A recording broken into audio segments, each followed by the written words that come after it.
Putin, Zelenskyy, and Trump aren't going, so will the Russia-Ukraine talks amount to anything?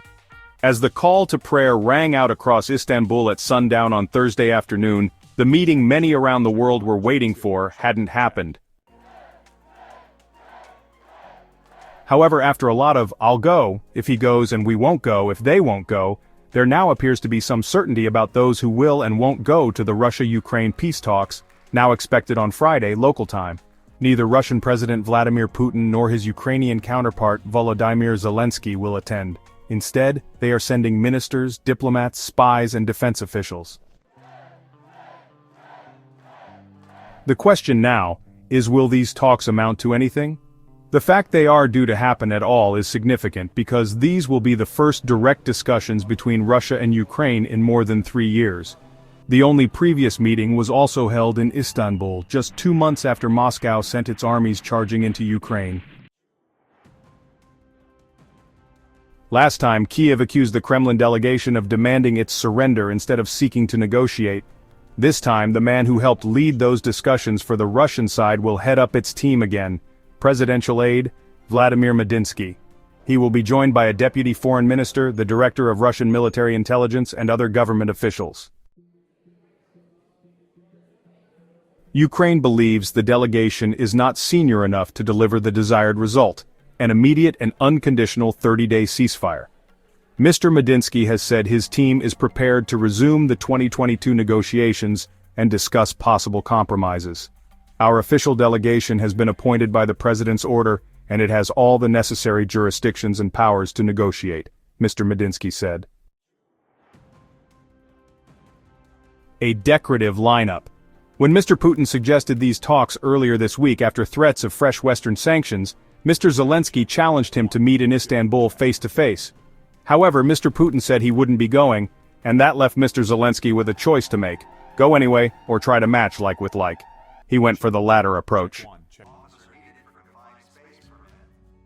Ukraine's delegation will be led by its defense minister, Rustem Umerov, and include the deputy heads of its intelligence services, the deputy chief of military staff, and the deputy foreign minister.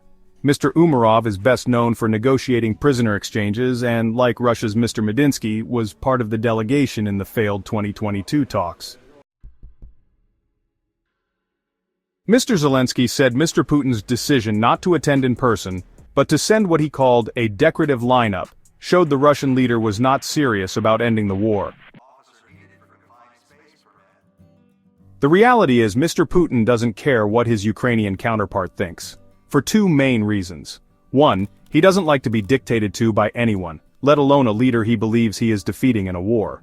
And 2, he doesn't recognize Mr. Zelenskyy as a president, period. And he therefore doesn't believe he is worthy of negotiating with. As we waited outside Istanbul's Dolmabahce Palace with the world's media ahead of the proposed peace talks, we spoke to Russia 24 TV anchor Konstantin Churikov. Konstantin Churikov. He's not a president, he is for a long time in power without any elections, so that's a problem. I do not have any idea how President Putin can officially meet, as a president, a person who is not a president, so it's ridiculous for us. Mr. Zelensky's first 5-year term of office was due to come to an end in May 2024, but Ukraine has been under martial law since Russia's full-scale invasion began, which means elections are suspended.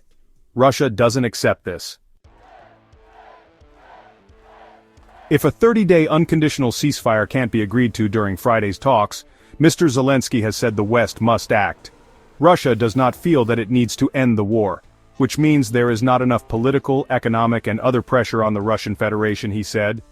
And so we ask, if there is no ceasefire, if there are no serious decisions, if there are no bilateral meetings, we ask for appropriate sanctions that will be a stimulus for faster ending of the war.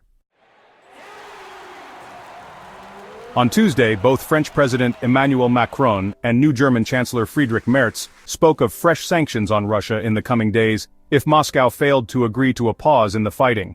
They mentioned financial services as well as oil and gas as possible targets.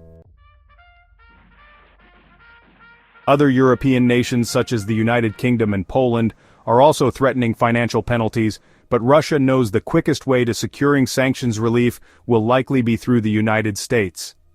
The Kremlin is keen to build a solid relationship with the Trump administration and has been working hard to improve ties. Speaking aboard Air Force One on the final day of his Middle East visit on Thursday, U.S. President Donald Trump said he doesn't believe there will be a ceasefire between Russia and Ukraine yet. "Nothing's going to happen until Putin and I get together, okay?" he told journalists.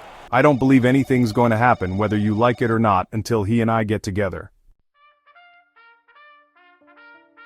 The Turkish government is hoping the meeting it hosts between the two sides will be a step towards easing the deep hostility.